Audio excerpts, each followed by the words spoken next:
যারা যুবক, এই সময়টার ইবাদত আল্লাহর কাছে বড় দামি। শাবুন নাশা ফি ইবাদাতিল্লাহ, যেই যুবক আল্লাহর ইবাদতে জীবনটাকে কাটিয়ে দেয়, এই যুবকের মর্যাদা আল্লাহর কাছে অনেক দামি।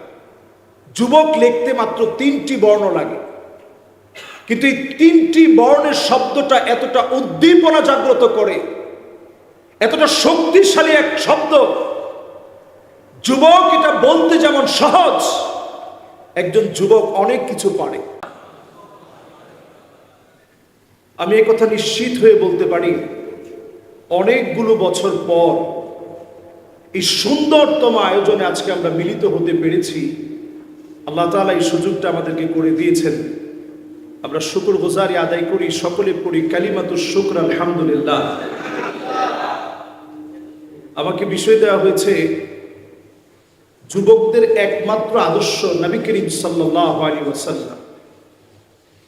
নবী করিম সাল্লাল্লাহু আলাইহি সাল্লামের জীবনী নিয়ে আলোচনা করার শুরুতেই নবীজির নামে একটাবার দুরূদ শরীফ পড়তে চাই।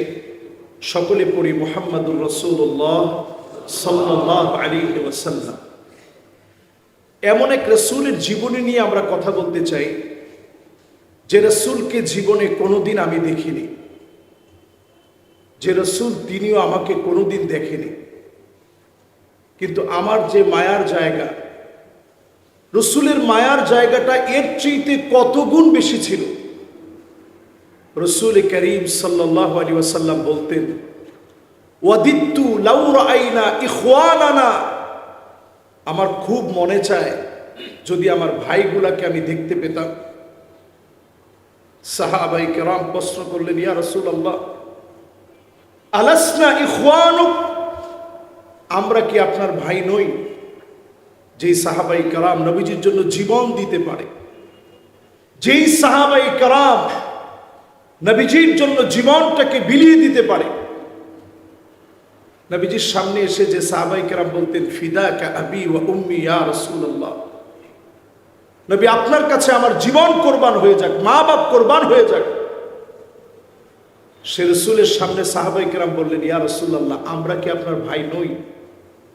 আল্লাহর নবী বললেন, না, তোমরা আমার ভাই না, বাল আনতুম আসহাবি, তোমরা তো কেবলমাত্র আমার সাহাবী।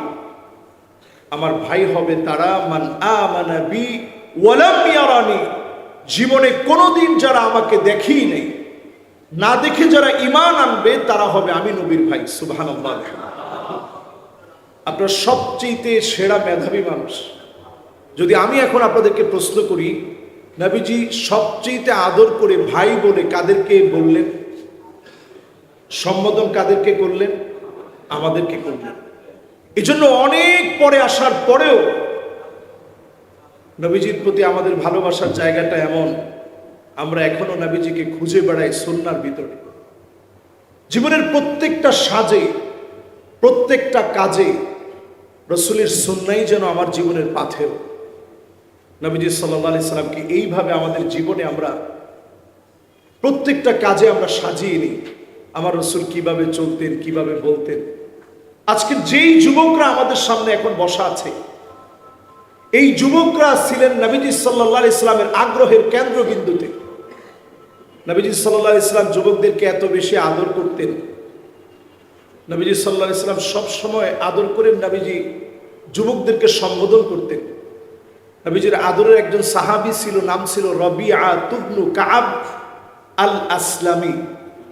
মাত্র 11 বছর বয়স ছিল সাহাবী।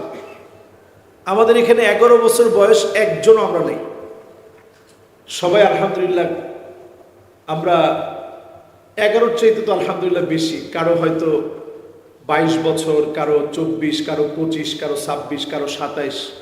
আর আমার স্যারেরা যারা আছেন তারা আলহামদুলিল্লাহ আমাদের প্রবীণ। 11 বছরের একজন সাহাবী, নাম ছিল রবিআ, যার ঘর বাড়ি কিছুই ছিল না, আহলে সুফার অধিবাসী ছিলেন। নবীজি সাল্লাল্লাহু আলাইহি সাল্লামের জন্য 4 কিলোমিটার দূর থেকে তিনি অজুর পানি নিয়ে আসলেন। নবীজি সাল্লাল্লাহু আলাইহি সাল্লাম রবিআর দিকে তাকিয়ে বললেন, রবিআ তোমার তো কিছুই নেই, এত দূর থেকে কষ্ট করে অজুর পানি নিয়ে আসছো, তোমার মা নাই, বাবা নাই, কেউ নাই, ঘর নাই, বাড়ি নাই, আমি নবীর কাছে কিছু একটা তুমি চাও, আমি আমার সাধ্য মতো দেওয়ার চেষ্টা করবো। সুবহানাল্লাহ। নবীজি সাল্লাল্লাহু আলাইহি সাল্লাম যখনই যুবক এই সাহাবীকে, কিশোর এই সাহাবীকে বললেন, কিছু একটা তুমি নগদ চাও, চাইলে আমি তোমাকে দেব। সাহাবী তৎক্ষণাৎ বললেন, নবী, আমি আপনার কাছে কিছুই চাই না, মুরাফাকাতুকা ফিল জান্নাহ, আল্লাহর জান্নাতে আপনার সঙ্গে একসঙ্গে থাকবো, জান্নাতে বাড়িটা একসঙ্গে হবে, এটা নবী আপনি আমার জন্য দোয়া করে দেন। সুবহানাল্লাহ। সাহাবীর বয়স জানি কত? মাত্র 11 বছর বয়স।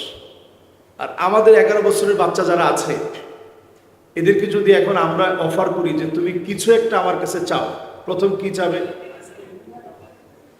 প্রথমে মোবাইলটা চাবে, অথবা আইপ্যাডটা চাবে, অথবা বাবার কাছে বায়না করবে, চাচ্চুর কাছে বায়না করবে। সাহাবী কোনো বায়না না করে বললেন, নবী, আপনার সঙ্গে জান্নাতে একসঙ্গে থাকতে চাই। নবীজি বললেন, ঠিক আছে, এটা তো পরে হবে, নগদ কিছু তুমি আমার কাছে চাও।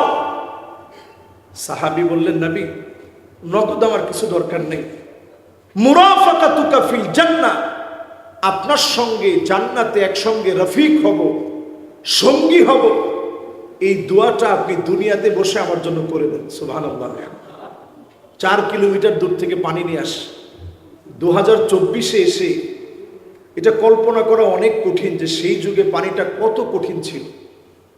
নবী করিম সাল্লাল্লাহু আলাইহি সাল্লাম সাহাবীর জন্য মন ভরে দোয়া করার আগে বললেন, ফাইন্নি আলা নাফসিকা বিকাসরাতিস সুজুদ, রবিআ, তুমি তোমার জীবনে নামাজের যে সুযোগ আসবে, এই সুযোগটাকে তুমি কাজে লাগিয়ে অধিক পরিমাণ সেজদা দিবে, সেজদার সুযোগটাকে তুমি কাজে লাগাবে, আমি নবীর সঙ্গে আল্লাহর জান্নাতে একসঙ্গে তোমার বাড়িটা হয়ে যাবে। সুবহানাল্লাহ।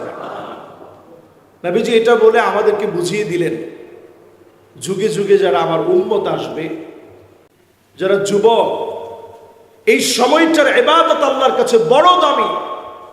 শাবুন নাশা ফি ইবাদাতিল্লাহ, যেই যুবক আল্লাহর ইবাদতে জীবনটাকে কাটিয়ে দেয়, এই যুবকের মর্যাদা আল্লাহর কাছে অনেক দামি। যুবক লিখতে মাত্র 3টি বর্ণ লাগে, কিন্তু এই 3টি বর্ণের শব্দটা এতটা উদ্দীপনা জাগ্রত করে, এতটা শক্তিশালী এক শব্দ। যুবক এটা বলতে যেমন সহজ, একজন যুবক অনেক কিছু পারে। যুগ জমানা পাল্টে দিতে চাই না অনেক জন, যুবকেরাই আনবে জাতির জাগরণ। এই জাতির জাগরণ যুবকরা একবার আনেনি। সেই বদরের প্রান্তে যদি আপনি লক্ষ্য করেন, মুআজ এবং মুআউবিদ রাদিয়াল্লাহু তাআলা আনহুমা এত ছোট ছিলেন, পা উঁচু করে করে নবীজিকে দেখালেন, নবী, আমাদের বয়স হয়েছে, আপনি আমাদেরকে একটু নিয়ে চলেন। বদরের সেই প্রান্তে, জিহাদের ময়দানে, প্রাণান্তকর লড়াই আর প্রচেষ্টার মধ্যে আল্লাহ রাব্বুল আলামিন ঠিকই মুআদ এবং মুআউবিদ রাদিয়াল্লাহু তাআলা আনহুমার হাতি, কুখ্যাত ইসলামের দুশমন আবু জাহালের মতো সন্ত্রাসী জালেম, যার অপচেষ্টার কারণে বারবার নবীজি কষ্ট পেয়েছেন, সেই আবু জাহেল কিন্তু ধ্বংস হয়েছে দুজনেই ছোট্ট ছোট্ট বালকের হাতে। সুবহানাল্লাহ। যুবকরা যুগে যুগে ইসলামের বিজয়ের জন্য কাজ করেছে। আমরা একজন সাহাবীর জীবনী আপনাদেরকে শোনাতে চাই, একজন দুজন না, যুবকদের জীবনীটা আপনি যখনই পড়বেন আপনি অবাক হবেন। আরকাম ইবনে আবিল আরকাম রাদিয়াল্লাহু তাআলা আনহু, যিনি ইসলাম গ্রহণ করেছিলেন মাত্র 16 বছর বয়সে। এখানে যারা আমরা বসা আছি, আমাদের বয়স একজনের কিন্তু 16 বছর না, আমরা এর চেয়ে একটু বেশি।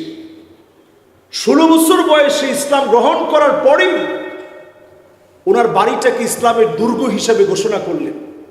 এই জন্য দারুল আরকামের জীবনী আমরা পড়ি। ইসলাম শিক্ষার সর্বপ্রথম শিক্ষাগার হিসাবে যেই মাদ্রাসা পরিচিত, শিক্ষা প্রতিষ্ঠানটি পরিচিত, সেটা হচ্ছে দারুল আরকাম। এই দারুল আরকাম আরকাম ইবনে আবিল আরকাম রাদিয়াল্লাহু তাআলা আনহুর ঘরের মধ্যে প্রতিষ্ঠিত হয়েছে। 16 বছর বয়সে যিনি ইসলামের দিকে এসেছিলেন, আওয়াইল মিনাস সাহাবা, যে সমস্ত সাহাবাই কেরাম প্রথম যুগে ইসলাম গ্রহণ করেছেন, অল্প কয়েকজনের ভিতরে 12 নম্বর সিরিয়ালে ছিলেন উনি, আরকাম ইবনে আবিল আরকাম রাদিয়াল্লাহু তাআলা আনহু। তিনি একজন যুবক ছিলেন। যুবকদেরকে নবীজি সাল্লাল্লাহু আলাইহি সাল্লাম খুব বেশি আদর করতেন, ভালোবাসতেন। নবীজি সাল্লাল্লাহু আলাইহি সাল্লাম যুবকদেরকে নিয়ে সবচেয়ে বেশি আগ্রহী থাকতেন। নবীজির সাহাবায়ে কেরামের একটা বিশাল টিম ছিল, এর মধ্যে যুবকরা ছিল প্রাণবন্ত। নবীজি কখন কি বলবেন সেটা লুফে নিতেন যুবকেরা। হাদিসের মধ্যে আসছে, আল হিকমাতু দাল্লাতুল মুমিন ফামান ওয়াজাদাহা ফাহুয়া হাক্কু বিহা। জ্ঞান হচ্ছে মুমিনদের হারানো সম্পদ। যেখান থেকে মুমিন জ্ঞান পাবে সঙ্গে সঙ্গে সেটা লুফে নেবে। সাহাবায়ে কেরামের মধ্যে যারা ইয়ং ছিলেন তারা সব সময় খেয়াল রাখতেন নবীজি কখন কি বলল, সেটাকে তারা লুফে নিতেন, নোট করে নিতেন। নবীজির আগ্রহের কেন্দ্রবিন্দুতে ছিল যুবকেরা। সাহাবায়ে কেরাম রিদওয়ানুল্লাহি আলাইহিম আজমাইনদের মধ্যে ইবনে মাসউদ রাদিয়াল্লাহু তাআলা আনহুর কথা, আব্দুল্লাহ ইবনে মাসউদ রাদিয়াল্লাহু তাআলা আনহুর কথা আমরা প্রায় সবাই জানি। আমরা জানি না? জানি। যুবক একজন সাহাবী ছিলেন। রাসূল কেমন আদর করতেন যুবকদেরকে দেখেন। নবীজি নিজে ডেকে আব্দুল্লাহ বিন মাসউদ রাদিয়াল্লাহু তাআলা আনহুকে বলছেন, ইবনে মাসউদ, আজকে তুমি একটু পড়ো, তোমার পড়াটা শুনতে আমার বড় মনে চাচ্ছে। তো স্বাভাবিক, এখানে কিন্তু আমার অনেক বড় ভাইয়েরা আছেন, বিশেষ করে ডক্টর মুস্তাফিজুর রহমান সাহেব, তিনি আমার কিন্তু অত্যন্ত কাছের বড় ভাই। স্বাভাবিক উনি বসাতে আমি কথা বলতে, ডক্টর মুস্তাফিজ স্যার এখানে বসা আছেন, আরও তো অনেক সম্মানিত ডক্টররা বসা আছেন, তো ওনাদের সামনে কথা বলতে স্বাভাবিক আমারই ইতস্ততা বোধ হচ্ছে। ওনাদের মতো জ্ঞানী গুণী মানুষের সামনে আমি কেমন করে কথা বলি। আর নবী করিম সাল্লাল্লাহু আলাইহি ওয়াসাল্লামের সামনে তেলাওয়াত করবে, বিষয়টা সহজ না কঠিন? আজকেও আমি দেখেছি যে আমাদের হাফেজে কোরআন যিনি তেলাওয়াত করছেন, স্বাভাবিকভাবে একটা ভয় না পেলেও পেতে হয় যে ওনার টিচাররা এখানে বসা আছে। তো তিনি খুব সহজভাবেই বললেন,